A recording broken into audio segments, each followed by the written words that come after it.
السلام عليكم ورحمة الله وبركاته. كنتمنى تكونوا بخير وعلى خير وبصحة جيدة. اليوم غادي نقدم معكم المقارونية بصلصة الطماطم. هنايا عندي درت الماء حتى كغلى ودرت فيه شوية الملح وكندير المقارونية ديالي تسلق. كنخليها تسلق لمدة ديال 10 دقائق. درت الماء مع ملعقة زيت. وهنا غادي ندوز نصايب معاكم لاصوص. عندي هنا الكفسه، درت الكفسه كنضيف لها زيت المائده وشويه زيت الزيتون، زيت المائده وزيت الزيتون. غادي نضيف ليها البصله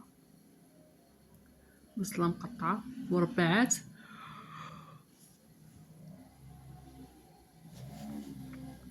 هنا بعد ما تشحرات ليا الكفته مع البصله، شحرت الكفته مزيان مع البصله، غادي نضيف ليها 2 مطيشات محكوكين، 2 حبات ديال المطيشه اللي حكيتهم.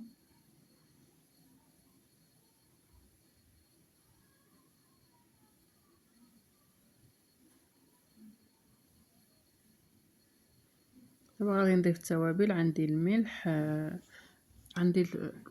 عندي البابريكا، عندي الكركم والابزار، فلفل اسود، عندي شويه سكينجبير. هنا عندي القزبر والمعدنوس والثومه مخلطين، القزبر والمعدنوس والثومه.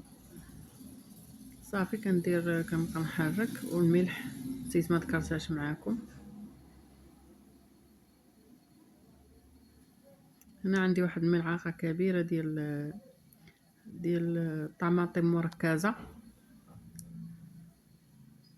ملعقه كبيره طماطم مركزه كنزيدها وكنزيد نحرك.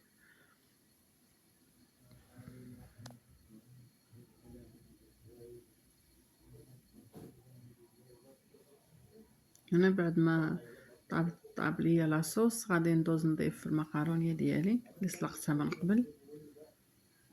المكونات غادي تلقاوهم في صندوق الوصف. هنايا كنحرك هذيك، كنضيف المقارونيه ديالي وكنخلطها مزيان مع داك لاصوص لمده ديال 2 دقائق تقريبا. هنا راه مازال ما طفيت النار. كنحركها مزيان مع داك لاصوص حتى كيدخل فيها لاصوص. هاد المقارونيه راه جات لذيذه بزاف، جات رائعه ولذيذه، غير جربوها ما تندموش عليها. كنشكركم كاملين، كنشكر المتتبعين ديالي واللي كيخليو ليا تعاليق زوينه. شكرا لكم بزاف. انا ها هو الشكل النهائي ديال المقارونيه ديالنا، راه كتجي رائعه، كتجي رائعه وكتجي لذيذه هاد المقارونيه. كنتمنى تنال اعجابكم، والسلام عليكم الى فيديو اخر ان شاء الله.